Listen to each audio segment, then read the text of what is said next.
I hope you had a lovely Thanksgiving. It's nice to be a small group here on Thanksgiving weekend. Great to see Laszlo. I haven't seen him for years. This is the last Sunday in November, and this month, in case you didn't know, our theme has been resilience. And I'm quite sorry to move on to December without taking the resilience with me, so I plan to take it. I have felt a great need for that these days, and I'm not good at it. I don't know about you, but that toughness and grit that they talk about is not something that that I have talent with. I don't know if you've seen the skeleton who sits in front of Soulfully Good. He's on a bench and he's sitting there with his dog. Sometimes when I walk by there, I feel like just joining them. So I'm aware that this community is something that keeps me resilient, keeps me brave, and so I just wanted to remind you that we're all in this together, and I appreciate so much your being here. Welcome to any visitors who may be here, and if you are, please sign the guest book in the back. And there are important announcements in your order of service. I don't know if there are any other announcements, but I saw that there were wreaths out there, so I'm sure those are for sale, right, Molly? Oh, yes. Yeah, oh, yes. So want to wish the members of our community who are recovering from COVID all the best and send them thoughts and love. And a happy birthday to Ginny Christie, who will be 100 on Thursday. She's the oldest member of our community. And Chloe's here, and looks as though you may have a flock.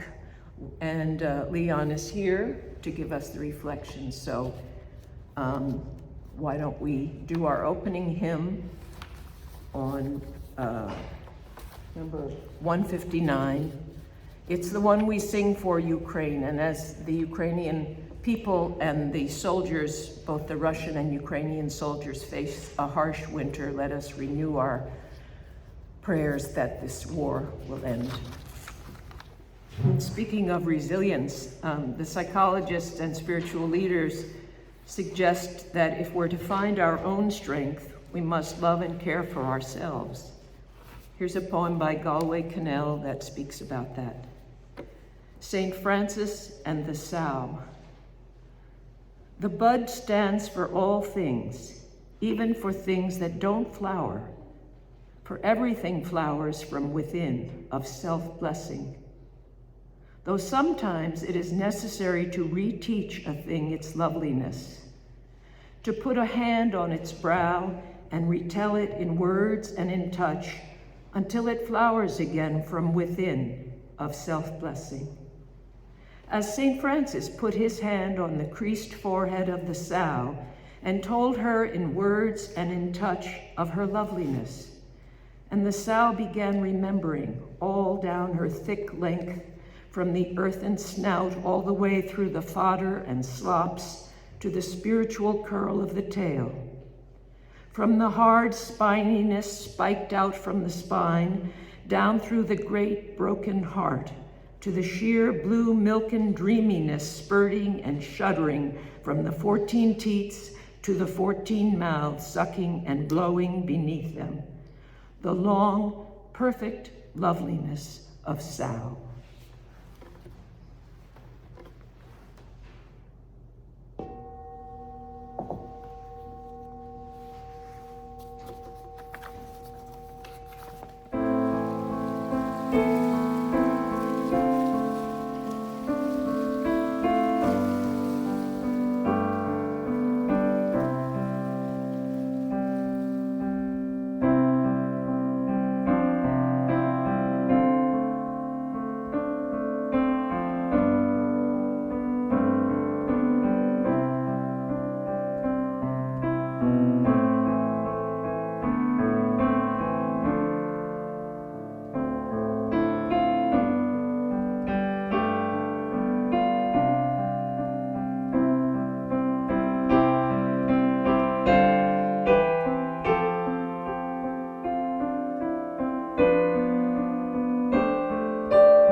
Good morning. I have my dad was in the Army, and he was stationed in Maine. And he and my mother lived there for a long time. My father is born in Harlem. His parents were immigrants from Jamaica. Lachlan and Matilda came from Jamaica. They were first generation. So and my father's a first generation American. And when he was serving in the Army, I'm trying to position this so that I can see everyone. When he was serving in the Army, he and in Maine in that first year, the first snows came, and they were tremendous snows, for a New Yorker like my dad. And so there were like 4 feet snow or something like that overnight. He couldn't even see the car. And the phone rang right at around 8 o'clock, which was the time that the workday began. And my dad picked up the phone and he said, "How you guys doing?" And they said, "Where are you?" And he said, "I'm in my home, It snowed outside, Where are you?" And he said, "I'm in the office, where you're supposed to be." And he said, "You went in on a day like this?" And his commanding officer said, "You're the only one not here." So I think of that story, and I was reminded of it when I was living in St. Paul, which was a pretty snowy place, not unlike this place. Well, the snow is very light, unlike New Jersey, where I grew up, where the snow is very heavy, very wet. And on the day of the first snow, you kind of get a reward if you're among the hardcore people, because there was a bar nearby. I don't know if I should be telling this story in church, but there was a bar nearby called the Muddy Pig, which was my favorite watering hole in St. Paul. And you could walk to it. It wasn't too far away. And on the super snowy days, when you walked in, everyone would cheer, because it was such an accomplishment to get to the watering hole on that day. So here we are the day after on the Sunday after Thanksgiving, and I'm thinking of you as those hardcore people who show up through inclement weather or at times of holidays to say welcome to the church. So hi, hardcore people. Good morning and good Sunday. The taste of Thanksgiving was still in my mouth when I first heard them. Too soon they came. The jingling and the ring-ting-tingling holiday songs. I could have thrown my plate at the radio. Have you heard them? No one should hear them yet. There ought to be a law, like you're not allowed to play carols unless it's December or something. I could have thrown my plate. Not everyone feels this way. I understand that, but I do. I wish they started just a little later. And even though I have reactions about them, I still love them nonetheless. The holiday carols, the jingling bells for the merry little Christmas that is fast approaching. Let your hearts be light. What a crazy thing to say that at this time of year, let your hearts be light. Where is the light these days? Can you tell me? It gets dark outside so early. Let your heart be light. It sounds like some cruel joke, nature's joke. There's a song, I hope that we learn it towards the solstice time. It's by Peter Mayer. You may know it. He sings, "When it's late December, dark and cold." You know that song? The response is, "Where is the light?" Okay, can you try that? "Where is the light?" Okay, so when it's late December, dark and cold, where is the light? When old man winter's burning low, where is the light? When the sun rolls off to bed too soon, and there's nothing but a chilly moon, where is the light? And the chorus is this: "Won't you tell me where is the light? Where is the light? Where is the light? Oh, the light's inside of me." Got it? Okay, try it. "Where is the light? Where is the light? Where is the light? Oh, the light's inside of me." Okay, we're ready for the road. This is awesome. It's so important that we nurture this light that comes to us from within. We need this light. The whole world needs this light. more than 2 years ago now. In a meaningful gesture of compassion, empathy, and respect, I poured the fragrant waters on the cornerstones of the church, this church. The waters were fragrant because they had been sustaining the lives of flowers. The flowers had come from you and from the people of the Woodstock community, given in love to honor the lives of the brave ones who had fallen. We had placed 4 signs on the front lawn. Each sign carried a name. If we had done this today, if we'd done the same thing today, those names would have been different. There would have been 5 names. Kelly Loving, Derek Rump, Ashley Paw, Daniel Davis Aston, and Raymond Green Vance, beloved souls, one and all. Kelly was a 40-year-old trans woman, described as caring and sweet, and she had moved to Colorado only recently.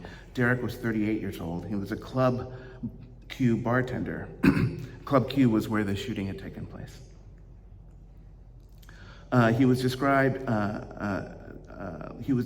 by his mother as kind and a loving person who had a heart of gold. Ashley was 35. She left behind an 11-year-old daughter who's devastated. Daniel was 28. He was a trans man who'd moved from Tulsa, Oklahoma just 2 years earlier. And Raymond Green Vance was youngest at 22. A retired military veteran named Richard Fierro is the person who confronted and disarmed the shooter in Colorado Springs. He'd gone to Club Q to watch a drag show with his wife and with his daughter. Raymond Green Vance was his daughter's boyfriend. Fierro is a hero, and he showed his concern. He said, and I quote, "I want those that are in the hospital right now to get better. Please get better." We went out to see a show, and we had a good time. Thank God. Raymond was smiling.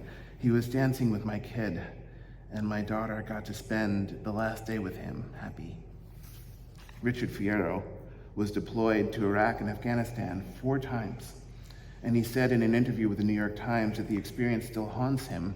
He left the Army in 2013 due to a brutal psychological and physical toll of war. He said that he never thought he'd experience the same violence at home. But Richard Fierro did experience that violence, and surely it was triggering and re-traumatizing for him. But he took action anyway. He found the courage within him to confront the gunman and to disarm him. He found the courage within him. What a power he has, what courage and what strength.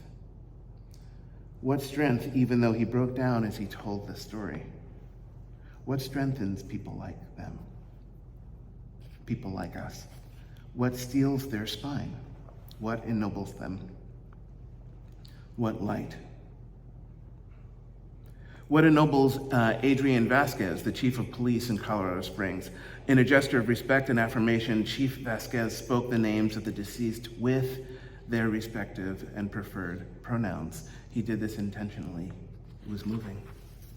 And something rises up in us, something that is dignified, peaceful, brave, and true. Something that rises like the morning sun when we see and when we witness things that are beautiful, that are this tragic, that are this touching.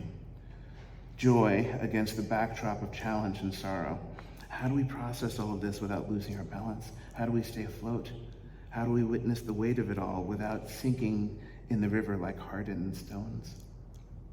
In a gesture of compassion and respect, I poured the fragrant waters on the cornerstones of the church. I poured the flower waters ceremonially in order to honor the lives of the brave ones who had fallen. We had placed 4 signs on the front lawn of North Chapel. Each sign carried a name: Nina Pop, Tony McDade, Breonna Taylor, and George Floyd. As for the flowers themselves, I brought them home with me, all of them. I made a mess of my car. I brought them home. I brought the tribute flowers home with me, and I lined my garden with them. I lined my garden with the love and with the compassion that this community has shown for that which is most beautiful and most precious within us, the light of life. I lined my garden with flowers, and slowly the flowers re-entered the earth. And later, the earth was soaked by the rain, and the rainwater carried the nutrients that became lovely vegetables in the garden, vegetables that the local deer and the neighborhood groundhog stole right out of the garden. I had a plan. but it was foiled by elegant mammals and industrious rodents. The plan was to create some kind of gesture, some kind of ritual that would nourish us in times of sorrow, because the violence is relentless and sometimes we don't know what to do. I sing, and that gets me breathing when the wind gets knocked out of me. I sing a song called Love Will Show the Way, and the words are these: you say you see no hope, and you say you see no reason we should dream that the world will ever change, and you're saying that love is foolish to believe because there'll always be some crazy with an army or a knife to wake you from the daydream and put the fear back in your life. But look, if someone wrote a play just to glorify what's stronger than hate, would they not arrange the stage to look as if the hero came too late? It's almost in defeat, and when it's looking like the evil side will win on the edge of every seat, from the moment that the whole thing begins, it is love that mixed the mortar, it is love that stacked these stones, it is love that made the stage here, though it looks like we're alone. And in this scene set in shadows like the night is here to stay, there is evil cast around us, but it's love that wrote the play. In this darkness, love will show the way. I sing it like my life depends on it, and I believe that sometimes it does. I don't have to sing it well, of course. It's not a performance under heaven, but it is a prayer for me, a means that I practice, a way of grounding myself and finding my courage, a way of remembering who I am. Mary Michael Wagner is a wonderful poet, a gifted poet. She writes about the torso, the chest, the rib cage. She describes it as an arbor of bones, as a forest of hardwood bones, ash, oak, maple, cherry, rocking to and fro, backwards and forwards, gently moved by tides. We hold this arbor, this forest within us, and we are moved ourselves in the processing of all we carry. We are moved by the weight we bear, by the beauty that we protect. At the end of his essay, The Fire Next Time, my mentor explained to me that after exposing the dynamics of racism, the ways that humanity has been beaten down and torn apart by devastating exploitations, racial injustice, James Baldwin says, and this I quote, "The question remains, what shall we do with all of this beauty?" Unquote. I'm still quoting Rebecca Parker, my mentor. She says, Baldwin evokes the persistence and the resilience of beauty in the face of the holy shining through human beings, even in the midst of all that we do that defaces one another. And finally, Baldwin's prophetic call, like the prophetic call of so many artists, is not a call to outrage and to pity, which merely demands that the privileged become paternalistic. It is a call instead to all of us to come together before the sacred altar of beauty and be transformed by the gentle and fierce insistence that that which is lovely not be defiled. So I want to make a little bit of a shift here. In your orders of service, there is a bylaws handout. Can you take it out and look at that for a moment? On one side, on the printed side, there should be the first few articles of our bylaws. And then on the other side, there should be like a purple graphic, either a pie chart or an abstract array of flowers. That's the pie chart, and that's the abstract array of flowers. Please take a look at that for a moment, and please notice precisely what I've described to you. On one side, please notice the opening text of the North Chapel bylaws. And I keep the bylaws in my folder, by the way. I'm pretty much of a dork about this. There was this conference. I'm glad that you met Eric Kamenetsky. He was my friend from Seattle. We became dear friends in a conference, a 3-day conference in New York City, a community church, where we sat down with the bylaws for the youth movement, and we pored over these bylaws. We talked about them until like 2 or 3 o'clock in the morning because we wanted to understand them and we wanted to see what they do and how they work. So you got the handout, right? Then I have a question for you. How many of you, and this is not, there's no honor nor shame, no judgment in this. How many of you have carefully read through the North Chapel bylaws? Oh my God, that's awesome. How many before this moment were aware that North Chapel had bylaws? Nice, that's good. Good to know. Last question. How many of you recognize the picture? I don't know what I think that's from a previous draft, so let's pretend that I didn't say that sentence because I don't know what it means. Let me tell you about the graphics. Like I said, you're currently looking at either a pie chart or an abstract array of flowers. The bylaws have been analyzed. I've done this analysis. They've been analyzed along 7 different vectors that loosely correspond to the chakra system. This is how groovy and dorky I can be sometimes. And the 7 vectors closely correspond to a spiritual system that's developed by a guy named Ken Wilber. There's a lot that goes into this, and I won't go into it now, but suffice it to say that the 7 colors you see, light blue, sage, magenta, eggshell, deep blue, fire, and rose, represent those levels of energy that are within us. And in other words, you're looking at a graphic representation of how I read the bylaws, okay? You see a lot of purple in that, right? Either on your pie chart or in your flowers. There ought to be a lot of purple, a lot of magenta. This level is the law and order level. These are the rules. These are the rules. Each petal of each flower corresponds to a single sentence in the bylaws. So if a petal is purple, it means that the sentence that it represents is a rule. Each flower represents a paragraph in the bylaws. So we can actually look at them and see what they're communicating as a whole. I like doing that. It helps me to understand the world in a deeper way. The magenta represents the degree to which our bylaws are providing instructions. This is how we've chosen to govern ourselves. This is how we've chosen to deal with our time and with our treasure. This is how we have chosen to call a minister in this tradition.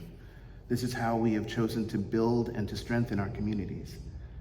These bylaws guide us, they implore us, and they coach us to be faithful stewards of this establishment. They warn us of the sand traps and of the dangerous pitfalls.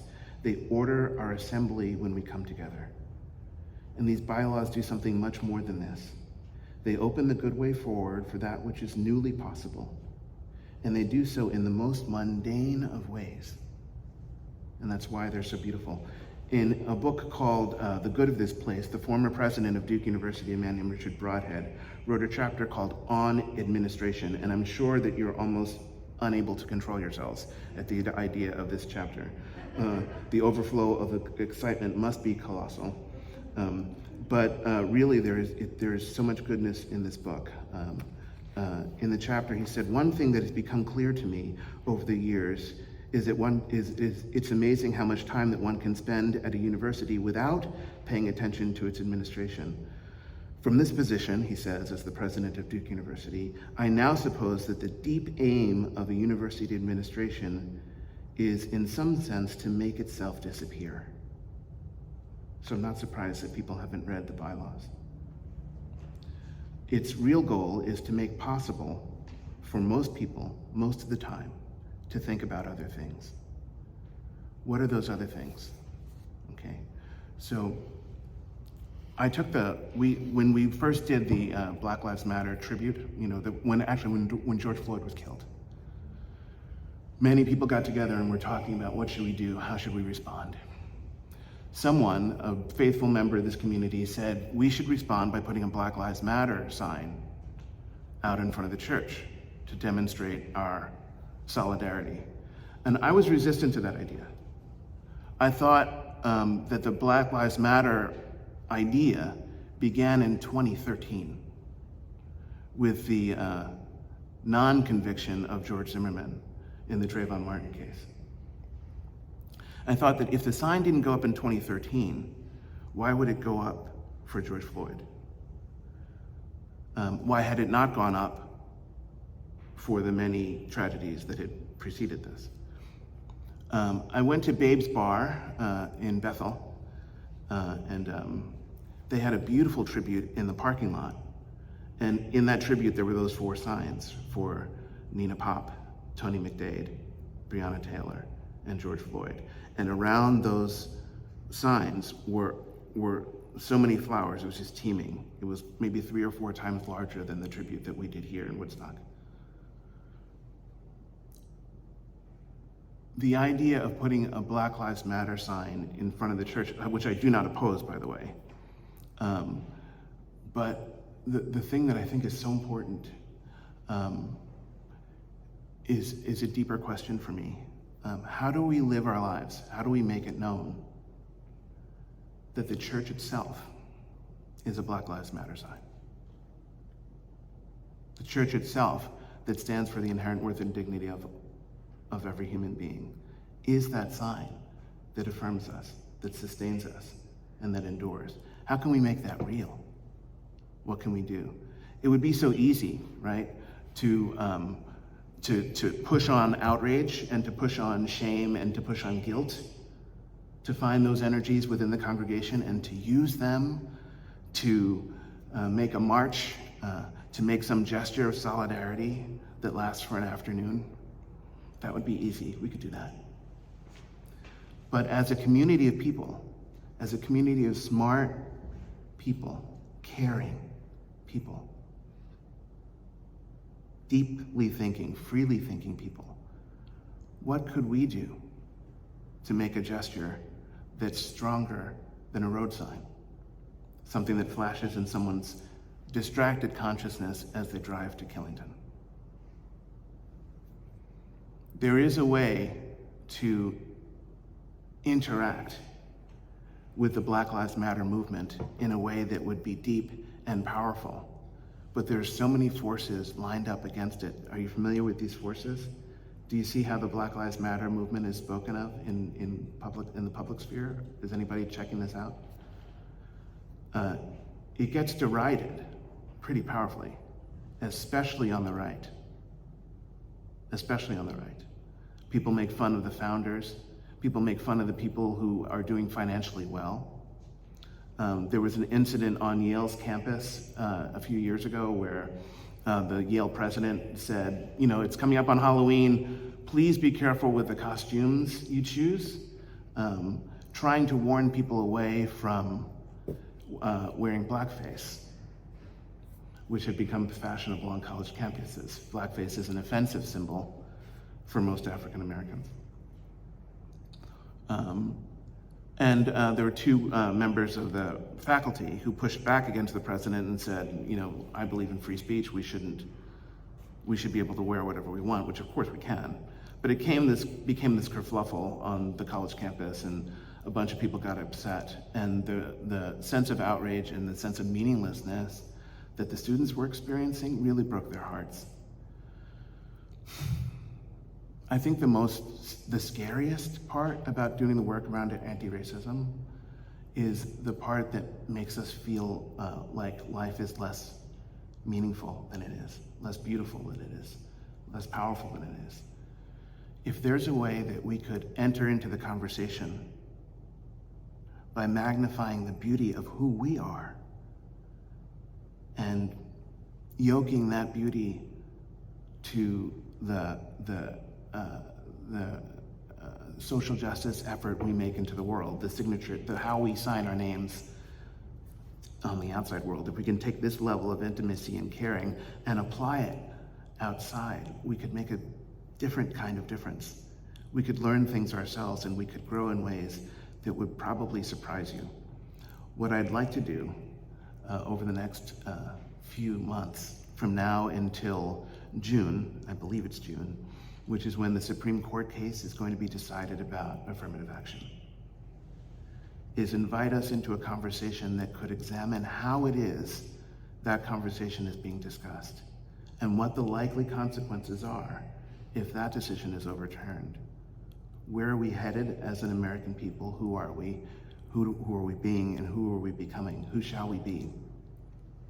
If we were to make that conversation visible, I think it would be very interesting. I wonder if we could write a letter to Ketanji Brown Jackson, the new African-American member of the Supreme Court. I wonder if we could write a letter that would support her, even as she has to partially recuse herself, because I think she's a Harvard graduate, and these the two cases that are coming up before the court are from Harvard and the University of North Carolina. I wonder if we could do something deeper than hang a banner and wear a sandwich sign. I wonder if we could enter into the conversation more deeply. I say that as a means of invitation as we go through. If you could look at your graphic representation of the bylaws once again, these purple things, these rules that we have, they're rules that govern our public conversation. They're rules that govern how we interact with one another. But more deeply than that, they are fences that protect us from various dangers. And I invite you, when you read through the bylaws, if you do read through the bylaws, to understand that there's a value behind each rule that requires some protection. And articulating those values is so important.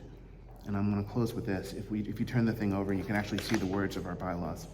In Article 1, it says the name of this organization shall be the North Universalist Chapel Society. Article 2 is my favorite, when it says the purpose of this society is to provide a free pulpit, a voice for liberal religion, to nurture a religious community bound by no dogma and restricted by no creed. This society is a fellowship of seekers after truth, beauty, and goodness. We strive to be tolerant of the ideas and behavior of others. That strive word is really important. We rely on reason, individual freedom, democracy as our methods. We join together for an understanding of our world, for cooperation with our fellow human beings, and for the enrichment of the community. We seek spiritual and intellectual growth in the individual and in the church.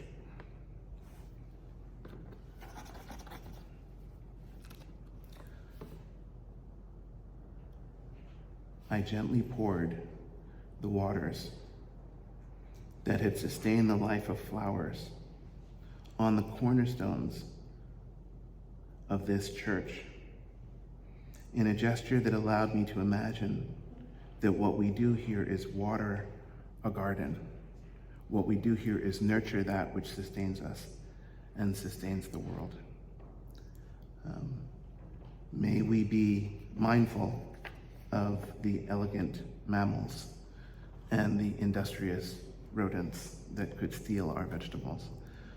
But may we grow within ourselves and with each other to develop the nutrients, the foods we need to nourish and to enrich our community, ourselves, and our lives with that which is true and beautiful and whole. Let James Baldwin be right when he amplifies the importance of beauty. And may we find it with one another for all of our days. May it be so. Blessed be. And amen.